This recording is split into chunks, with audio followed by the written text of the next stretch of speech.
Broadcasting from the commodity capital of the world, Zurich, Switzerland, this is Insider's Guide to Energy.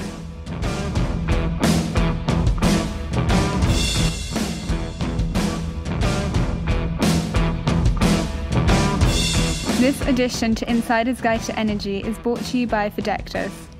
Go to www.fidectis.com for more information.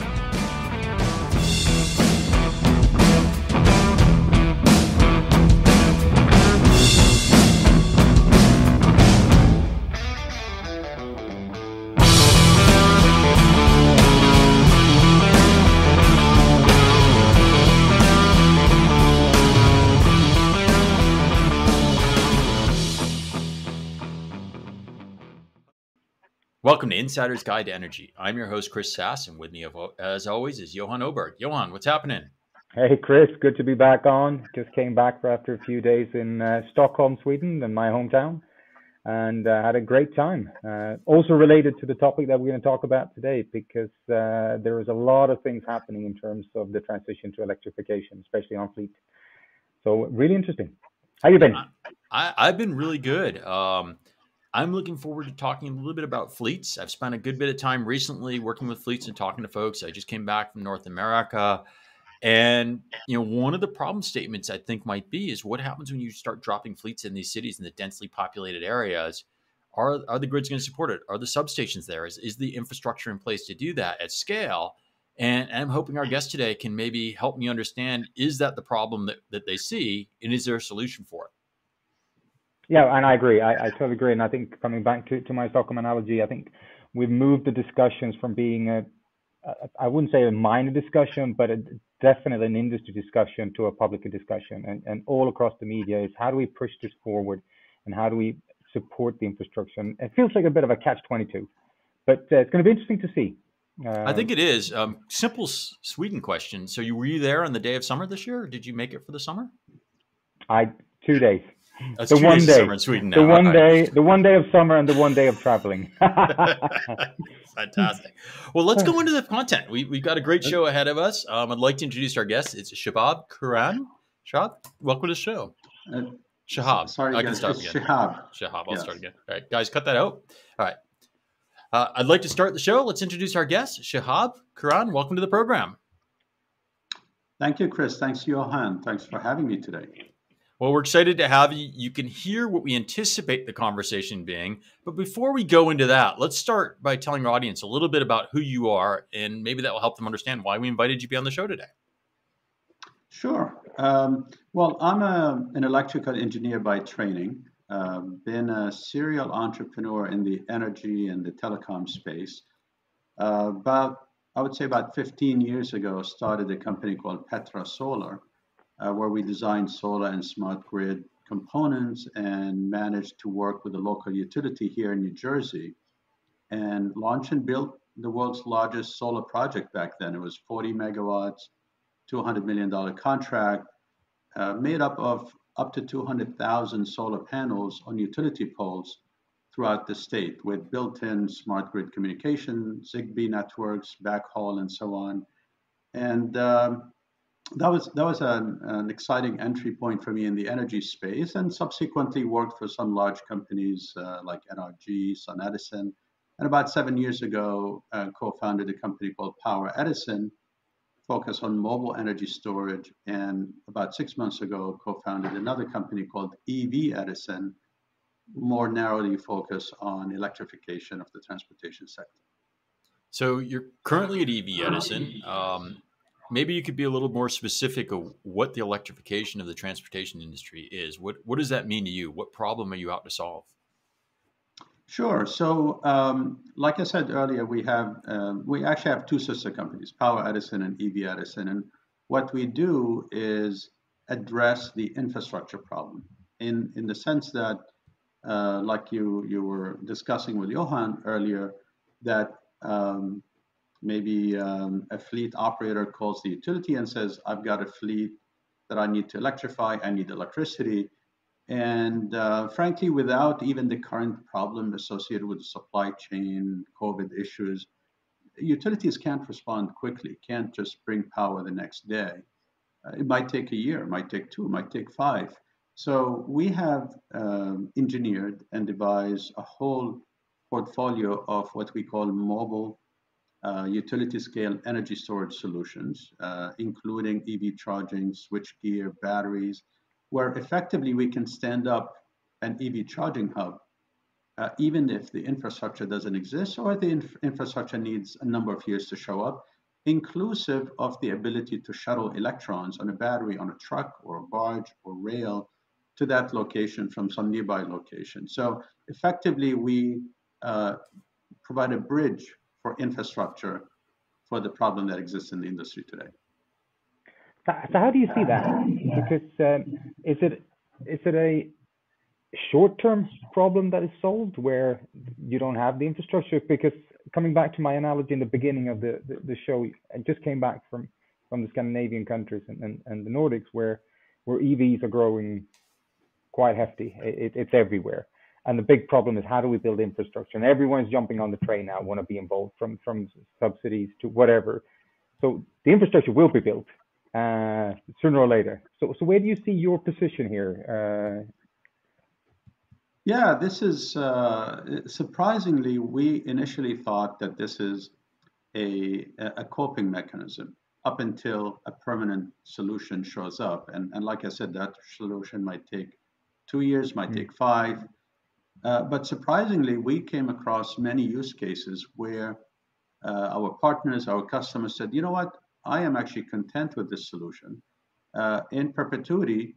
And when you dig deeper, you find out that sometimes fleet operators are almost like nomads. They'll have 10, 20, 100 trucks. If you look in New York City, it is the case where they'll lease for a year an empty parking lot somewhere. And then the next year, another empty parking lot. So more often than not, that they don't own the real estate. And you can go on Google Earth and you can see this. You'll see fleets that are parked in whatever empty space available. And that's reflected in a lower lease payment and so on. So that infrastructure might have to follow them.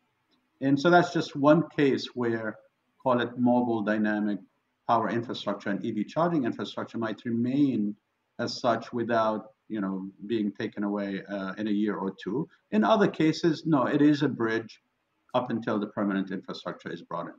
So are you saying that because fleets are chasing cheap spots, I think your example in our pre-call was a construction lot, or maybe they're going to go build, they're waiting for permits, or some reason a lot's in Faro and they use it for that you could bring in a charging center at that location, you would truck it in. I guess to me then, what is the cost of those electrons? Is the real estate that much cheaper that even trucking the electrons in from another location is cost effective? I'm assuming if your business model is that's what you're telling us, but is that empirically what you do? Is it cheaper?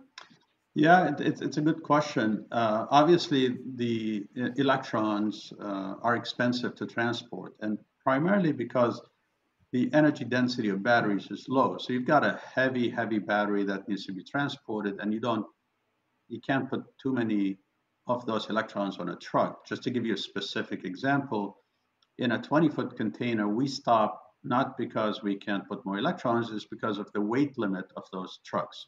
And in a 20-foot container, the state of the art today is anywhere between 2 megawatt hours up to 4, depending on the chemistry and the technology used. So obviously that means you're not going to transport this for 2 hours. You want to transport it maybe over 5 minutes or 10 minutes from a nearby substation or nearby location. So we do need to look at site by site. Obviously, there's an economy of scale, meaning if there's a route for the drivers that do 5, 6, 10 of them a day, the cost per kilowatt hour drops. But you'll be surprised to see, especially in areas like New York City, where the alternative is no power or the alternative is very expensive upgrade. Someone has to pay for that upgrade, whether it's the ratepayers, the taxpayers, or the client themselves. That is a very expensive upgrade. To give you an example, there was a project announced publicly by Edison for an upgrade of about 68 megawatts in an area called the Brooklyn, Queens demand management area. And the public cost that we saw announced was $1.2 billion because it entails digging up the streets, eminent domain, siting, permitted, permitting. So that infrastructure problem is a very expensive one, and it's on a case-by-case basis. And then you said you have these in shipping containers. You also mentioned that they come by rail or by boat. So what's an example of a barge use? So we have a fleet of barge projects under development in the New York City area, and primarily because obviously real estate is very expensive in New York. And even if you found a spot, typically the landlord might have a plan to put up a high rise or something in 5 years or 10 years. So putting permanent infrastructure on land might not be the best efficient use of that land. But we have what's called the blue highways. We have the waterways in New York City. So we have already permitted interconnections and in an advanced stage of constructing barges that would interconnect to the Con Ed network at one point. They actually can perform, those batteries can perform, with batteries on the barges, those can perform up to 20 functions on the grid. You or the audience might know about some, like backup power, or participating in some tariffs, or providing what's called ancillary services on the grid, kind of frequency regulation, capacities, things like that. But that barge can also be charged up and tugged 30 minutes away to a waterfront site where you need to charge the fleet we talked about earlier. So that mobile battery on water, on rail, or on trucks has a lot of applications, and we need to take those electrons to where they're needed. Initially, we're focused as Power Edison on just providing the energy storage, but we saw recently that EV charging infrastructure became a major driver for the need of those batteries. So we created a sister company called EV Edison to handle the sales and marketing and contracting and development of such projects. Is this problem statement, like the addressable market, is it greater than New York? I mean, I can see it in New York because New York's New York. It's kind of a one-off, right? And it's got a bit different. How does this go to other areas? So you're located in New Jersey. Are there other cities in the Northeast quarter that would benefit from this? You know, surprisingly, it's a universal problem. We have we announced this publicly without necessarily the name of the client, but we were contracted for, at the time, the world's largest fleet of mobile batteries on trucks, and it happens to be for a customer in the Midwest. And so this problem is not unique to New York City or not unique to New Jersey or the Northeast. Frankly, it's a universal problem. The cost of infrastructure is high. And here's the interesting contrast. One might think this is only expensive in cities, but we have examples where, let's say, a charging site is showing up at a ski resort. And in order to beef up that feeder, it might be running for 20 miles of wires that you need to bring. And so the ability to either truck electrons in from a location where it's difficult to bring it in otherwise with wires, or put a battery for that season when that problem happens, and then take that battery away when it's not needed. It might be a ski resort area where a lot of people need to charge in the wintertime, but in the summertime it's not there. So that mobile battery can perform a function, even if it's not shuttled every day. It can solve the problem in the winter season, and it can go do the same in the summer season elsewhere. Which I think is interesting, and I worked on a few projects around this in green batteries, where we used large batteries backups for open air events. So rather than pushing diesel engines on the stages of concerts, we try to use big batteries. But that was fixed, and it was a one-off. So I don't know how the business model was, more of a proof of concept, I guess. But out of interest, if I look at what you're telling me, especially coming back to New York City and the real estate versus the fleet, who is your customers when you go out? Who are you targeting in terms of this one? If it's not the real estate owners, which we usually have on this show. Yeah, no. Surprisingly, the stakeholders, I'll say broadly, are across the board. So yesterday, for example, we had a meeting with public officials who happen to be responsible for multiple municipalities. So kind of county officials, if you wish, where multiple municipalities that have a transportation electrification program, they have just under 1,000 vehicles in their fleet. And those vehicles are parked all over the place. They're not necessarily in one location. They need garages, they need electrification. And it's very expensive when you call the utility. Not because the utility is trying to raise the price or anything, it's just the cost of infrastructure build out. It is expensive. And so that's a case where it's the public. And we're also working with some of the nation's largest fleet owners who have announced large electrification programs where they have announced, thousands and tens of thousands of electric vehicle purchases. Guess what? You go back to their garages. Those garages they used to have a light and maybe change oil and something. Now it needs megawatts of power. Well, that's never anticipated when they rented or leased or built those garages. So all of a sudden, the need for electrical infrastructure is needed by the public, needed by large fleet operators. We also engage with real estate owners who might have a stranded lot that didn't have a use, but it happens to be ideal from the concept that we described. So you'll be surprised that really those stakeholders and clients, and some are, I call them teaching customers, cover the full spectrum, government, private sector, and the like. So one question I have, I'm sure you've come across it, is when you have this much density of battery, are there EPA or health concerns or restrictions that people are worried about? I mean, you have your car, you got a parking garage, you have a lot of batteries in a parking garage. But if you have a shipping container dropped in that's densely packed, are there any concerns there? Yeah, frankly, it's the other way around. We have a project. It doesn't necessarily need mobile infrastructure. We joint ventured with a partner who owns 130 acres just outside New York City, about 10 minutes from New York City, about 10 minutes from Port Newark, which happens to be the largest seaport on the East Coast. And it's a 130-acre site where we joint ventured to build the U.S. largest EV charging hub. And we're working with the local utility to bring up to 200 megawatts of power. So it's very sizable. And so the batteries are not necessarily brought in there, but when you look at the demographics, when you look at we've engaged the local community, it's a sad story. The reason we're there is because there are a massive number of trucks, medium and heavy duty vehicles, the port, the traffic to New York City, and so on. And the area has the highest, or one of the highest asthma rates in the country.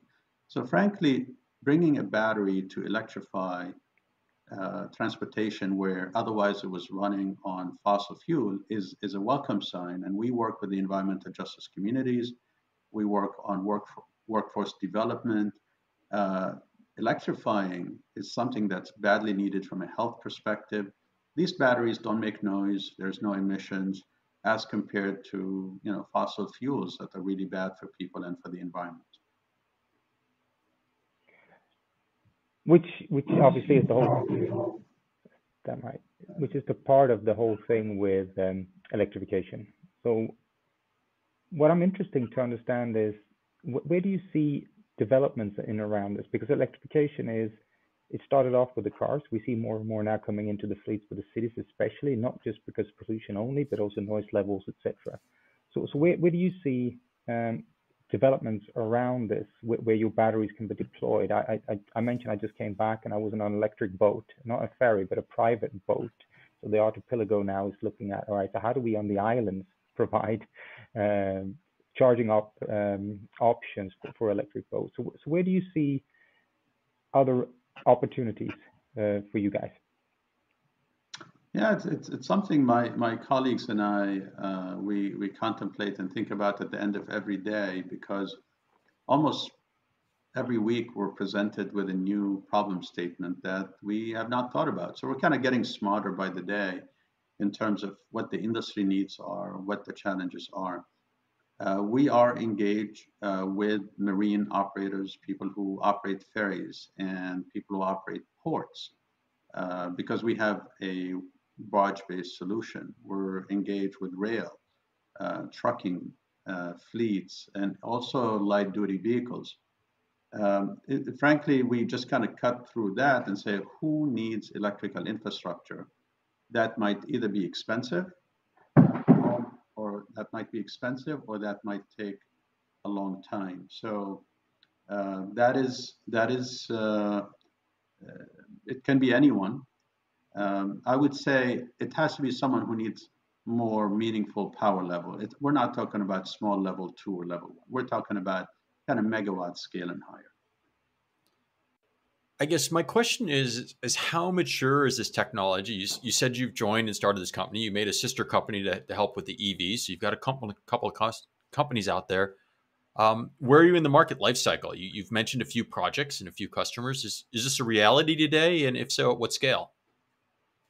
Yeah, it is a reality. We built, like I said, we built a fleet for a customer, and we learned a lot. It wasn't easy. We're doing this in the midst of supply chain issues, shutdowns in China, lack of availability of transformers, switchgear. So frankly, it's been 10 times harder because of that. But we learned a lot. And we've actually won earlier projects, but we've depended on other people who couldn't deliver, so we had to beef up our own engineering resources, supply chain. So that's great, and we have equipment. It's amazing. I mean, you see it as it gets built, and so on. We also have the project in Kearney that's well underway. We have agreements. We're already identified megawatts, serious amount of megawatts of existing power. So we're signing up clients and partners. In New York, we already have paid for interconnection agreements and moving ahead with construction of barge systems. So this is happening. A lot remains to be done. We're staffing up. We're hiring people. So that's also great. New talent coming on board.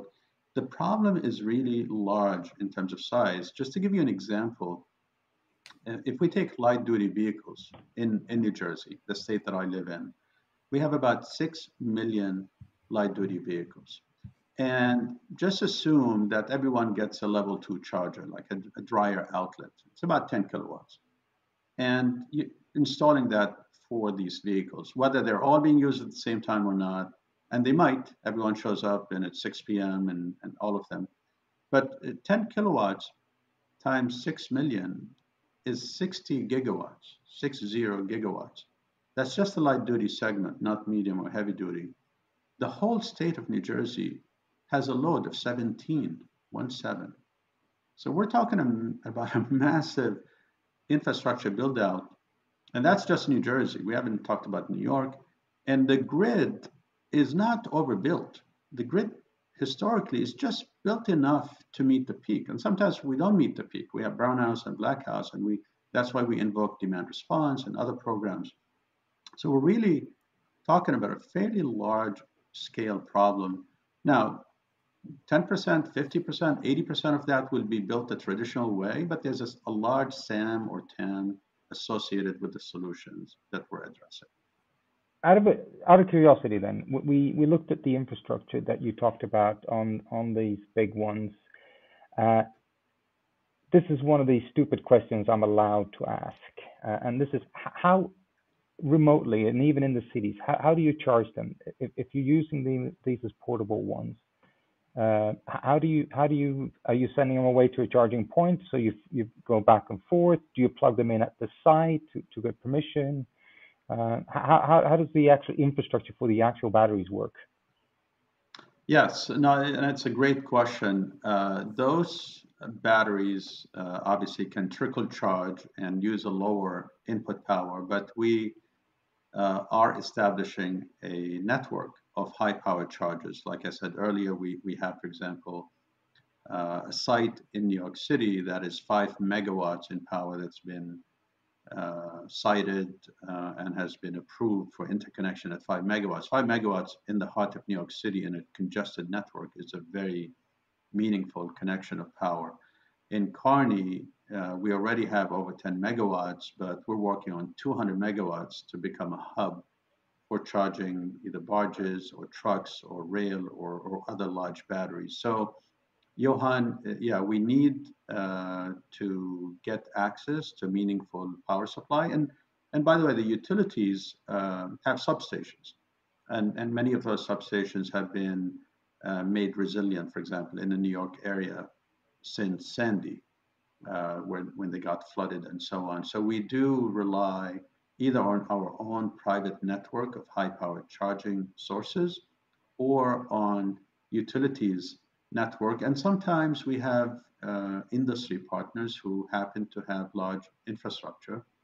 And we can come in and work on either at night or a certain hour when that demand is not at its peak, so we don't impact the local consumption. And we have that flexibility because we're dynamic, we're mobile. And what percentage of the energy you're currently using is green electrons? So green, that's a great question, Chris. So obviously there are two ways of getting green electrons. One is through local generation of green electrons. And that means you're either generating that through solar or through wind nowadays. Let's leave hydro aside for a second. Solar in, say, the heart of New York City is not a practical solution at megawatt scale because it's not dense in terms of area productivity. And wind, obviously, is not local. But the good news, that is not a showstopper. We do procure electrons through virtual power agreements where effectively green power can be contracted remotely, and a green electron that enters the grid 100 miles away and you pull another electron locally, you can create that virtual agreement where it's wheeling that green electron over. Might not be exact same electron, but the net is the same. And for example, specifically in the New Jersey, New York area, we have very large offshore wind development that's happening, and we are working with the wind developers as this wind comes online and connects to the grid. Our barges are playing a key role, either in firming up the wind or picking up those electrons that are green. So to answer the question, you can go through a PPA, or you can go through next to a physical site that has green electrons. The other question I have, you said you had much of learning curve or experience working with this much electricity on barges. Now, granted, ships use electric power and generate power all the time, but running it to shore applications, are there special considerations there? I think mobility in itself does present a challenge. And so batteries for the grid are designed and constructed in a certain fashion.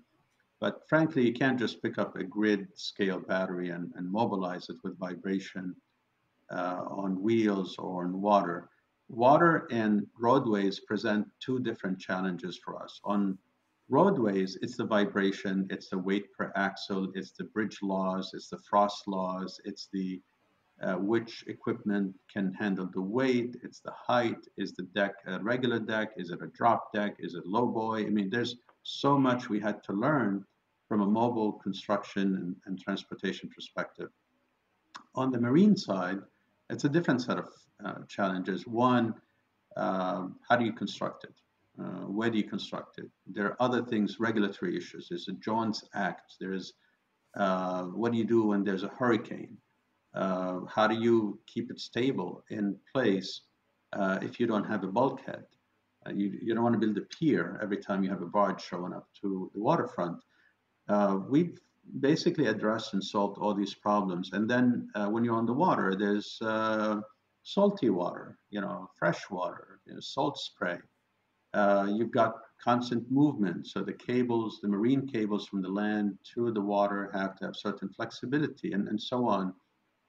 As we're speaking right now, we have an engineering team at one of our sites exactly working on that. So on the water, there's a set of engineering and business challenges on roadways, yet there's another set.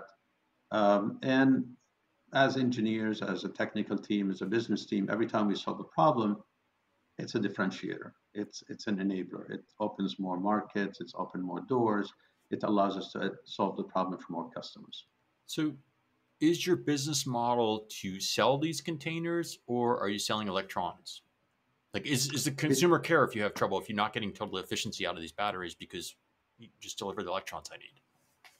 We have both. So the fleet that I mentioned earlier that we constructed, that was sold as equipment to a customer. The customer wanted to buy the fleet. They have other fleets of either gensets or mobile subs. And so this is yet another technology that they added in their portfolio. Our first barge in New York City is owned by us. So that's energy as a service for people who are signing up for that. And then we have other entities who were building the systems, but they have the option, if you wish, to purchase the equipment, as 5 years into it or so on. We have either real estate owners, mall operators, entities like that, maybe their appetite for a new solution is, and comfort, if you wish, is not like ours. So they might say, I want this partnership where you own it for 5 years, but then we have what's called a partnership flip model.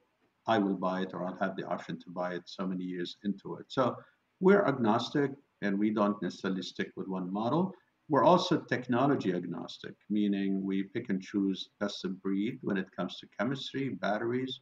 Maybe there's another innovation around the corner we don't know about that it makes sense, we'll adopt that. And so this is a pretty capital intensive business then, right? Because you're all investing in this on the front end. Are people doing like multi-year purchases, like a PPA kind of thing? Are they pre-buying a set price for 5 years with you, or how does that work?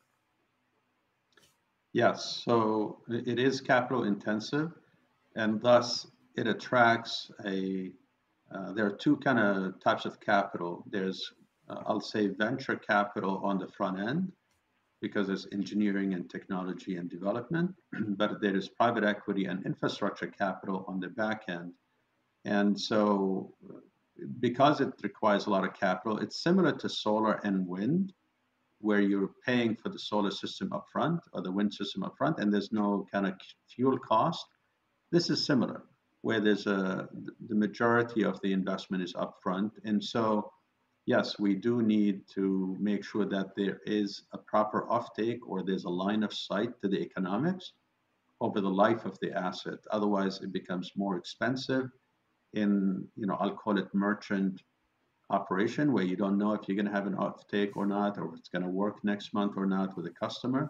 We seek customers who will sign multi-year offtake agreements, or a market where we know 6 months down the road or a year down the road, there'll be another set of customers to work with. So one of the things we've touched on this show before is scale, and not just in terms of energy megawatts, but in scale in general, in terms of scaling a company. We had a lot of startup companies on here, and we start looking at it. If we go back to what you just said, if I heard it right, it's capital intensive, which means that for everything you do scale, you need more money upfront. So how does that work in terms of, you're now in New Jersey and New York? What are your plans, and how does that growth plan, and how that relate to capital? Because software is easy, you can scale fairly quickly globally, but this is a slightly different beast.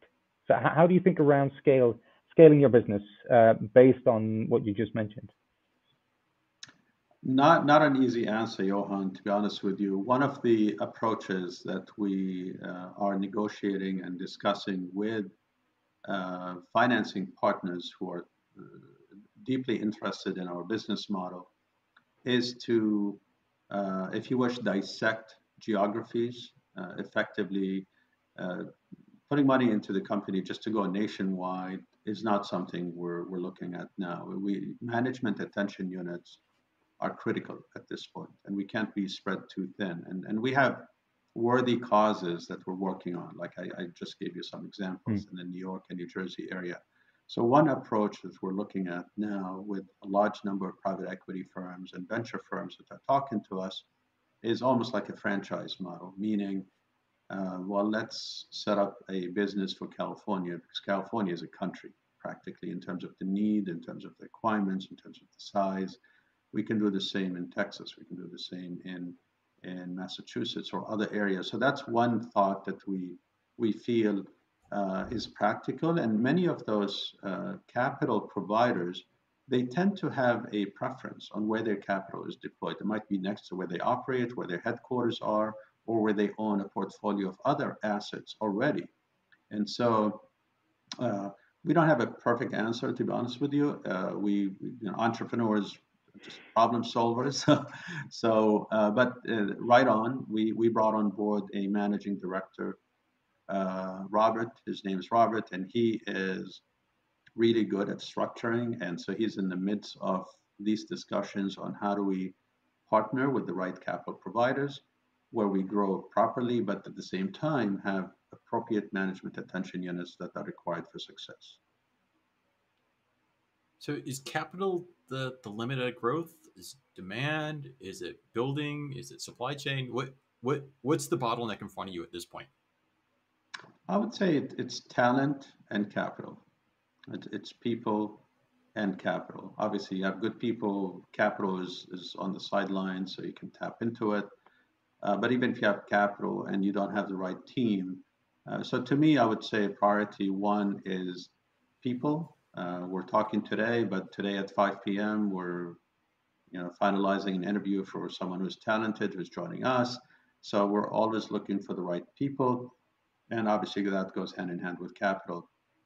But there's no shortage of market need. There's no shortage of fleet operators. There's no shortage of infrastructure build-out requirement today.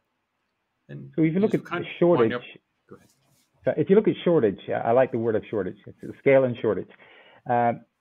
We have a dire situation in Europe, which obviously affects the entire world. We look then 12 months ago, 24 months ago, we saw an enormous amount of capital, especially for green investments. It was like a bonanza almost, as some of our previous guests have talked about, especially in the investment part. Do you see any difference now in the last couple of months with the energy situation as it is, in terms of how that capital is moving, or is it still available? Is it a short-term thing? How do you see this hopefully short-term solution in terms of capital for green investments? Yeah, I think there are two takeaways from what happened recently, or maybe three takeaways. So one, with the unfortunate situation in Europe, with the war in the Ukraine, if you look at what is one of the key solutions that is being brought in, it's barging or shipping fuel in. So mobility of power infrastructure is a validation to our business model. Yet we're not shipping from one continent to the other, but effectively responding to major energy shortages or risks or the dynamic nature of growth. We feel mobile power, just as a core area, got validated with what we see with the energy crisis in Europe. So that's one. Second, that situation in the Ukraine made energy prices significantly higher. Frankly, that made many of the business cases that we have much more affordable and much more in the money. So we had business cases that did not pencil before. All of a sudden, they are more meaningful. The war had also caused supply chain issues with steel, with some other commodities, and yet again, infrastructure problems, mobile power that can come to the rescue in a short notice, and an asset that can be used 10 times over a week rather than 10 of them stranded different locations. So, and then to answer your question about the capital, we are seeing actually significantly more interest in our solution for us. And so I'm not speaking about other companies, but for us, we're getting a lot more interest of capital being provided to us. Well, As we're starting to push up against time, I've got plenty of questions, but I think I'm going to hold myself to one question, Johan, and then I'll turn it back to you for a final question. What is the life expectancy of one of these batteries of today's technology? So if you're building it with lithium or flow battery or whichever technology you're using, how long will something, if you complete building a battery today, call it a shipping container size battery, how long is that going to be expected to be used and be, usable at scale, right? Today's state-of-the-art lithium-ion batteries can support between 5 to 7,000 cycles at 100% depth of discharge, meaning completely empty it out and recharge it. If you have shallow cycles, you get many more. But that's an important metric. So at 7,000 cycles, that's almost 20 years for a cycle a day. Obviously, if you charge it 3 times a day, you do the math. So that's fairly long. I think we try to put a model where we use them more frequently, kind of use them and abuse them if you wish, and get newer ones, newer technologies as those get used. Obviously, they will degrade. That's chemistry and physics, nothing new. So there's something called augmentation, where we can put more batteries or simply just scale down the energy left. So while they can live for 20 years, their end-of-life capacity might be 20 or 30% lower than the beginning of life. But luckily, and I'll speak to lithium ion, we're not incorporating flow batteries just because they're not energy dense enough to be transported. So we like whatever chemistry the automotive sector is using. So if Tesla and VW and others are doubling down on a chemistry, that exact same chemistry makes sense for us because we're transporting. So they need to be light, they need to be dense. But 20 years is a good life parameter, and we can sign contracts around that duration. Cool. That's the last question I've got. Johan, why don't you finish up the interview with your last thoughts? Yeah, I thought the last answer was quite interesting because we always talked about batteries and the life longevity of them and recycling, and we had that on the previous show as well. So I thought that was quite interesting. But if we, as a final question, it's really interesting to hear all the discussions. We're now in 2022, halfway in. If we bring you back here in three years, let's say 2025, you're now based in New Jersey, you're deploying across there. Where are you in 3 years' time? Where do you see yourself? Yeah, 3 years. I think a company with an operating fleet of different modes of transportation, like I said, on water, on rail, on trucks that are roaming the country. We're getting a lot of international interest, but for now, we're focused on the US market. So obviously a fleet build out, a larger company. We do have aspirations to take the company public. That's part of the exit strategy, if you wish, for ourselves as management, as investors, and so on. But I think as a serial entrepreneur, I'll probably be deep into the weeds of trying to solve another problem that I'm sure is just around the corner. So it's a journey, Johan, and there's no necessarily end goal. And we love what we do. We do it 7 days a week. It's exciting. And we want to just do our little part in this energy transition. Well, which I love, and I think it's great for me that is not an entrepreneur, a corporate guy. I always envy you guys, you and Chris and all the others we are on that can do this. So great, and thanks a lot for joining. Yeah, thank you for sharing your story with us today. I think it's interesting. I'm still a little reserved. I'm getting my arms around the concept of batteries on wheels solving problems. I hope it's the long-term solution you say. I have a better understanding at the end of this, but I still haven't totally believed that in the future that we can't get power infrastructure in place. But I do believe short-term is clearly a problem, and short-term may be longer than I think. So any final thoughts before we close up? Since I kind of threw that out there, it's fair to give you a final thought before we close, because I can't leave you with just saying that. It's not fair to you. So.